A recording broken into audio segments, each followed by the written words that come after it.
Balik po tayo sa mga balita. Kumpiyansa si Senador Ronald Bato de la Rosa na tutulungan siya ng Senado tulad ng sinasabing naunang naipamangako nito ni Senate President Jesus Escudero.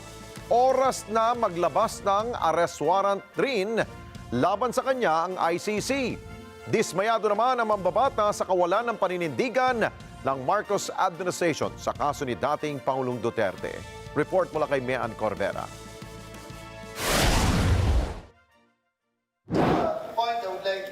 Magpapasaklolo sa Senado si Senador Ronald Bato de la Rosa sakaling maglabas na rin ng warrant of arrest ang International Criminal Court laban sa kanya.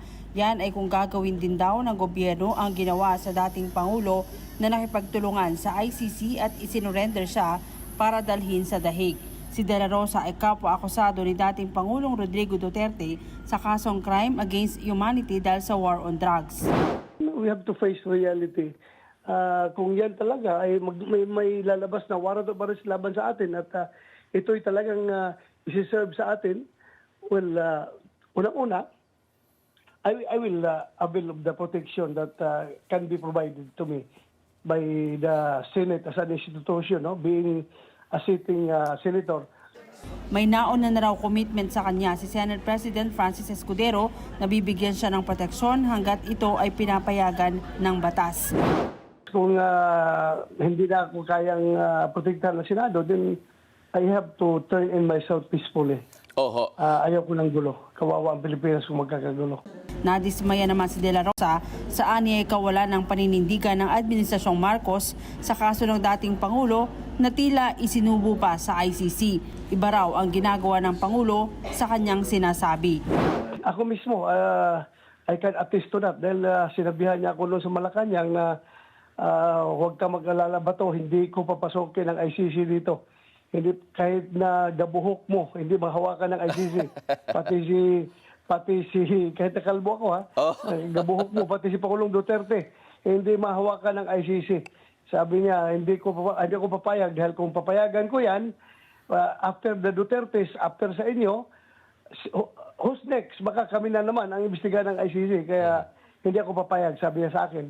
Pero ngayon, iba ang nangyari. With in silver platter, hinatid talaga ha. Nanghiram pa ng private jet para ihatid lang si Pangulong Duterte doon sa dahig. Oho. Ibang sinasabi. Oo. So nakakalungkot po na meron tayong Pangulo na walang isang salita. Inamin naman ng senador na hindi na siya sumama sa PDP laban sa kanilang kampanya sa Hong Kong dahil noong Biyernes pa lang na nakaraang linggo nakatanggap siya ng intel reports na may ilalabas na warrant of arrest ang ICC at kasama siya sa posibleng ipaaresto.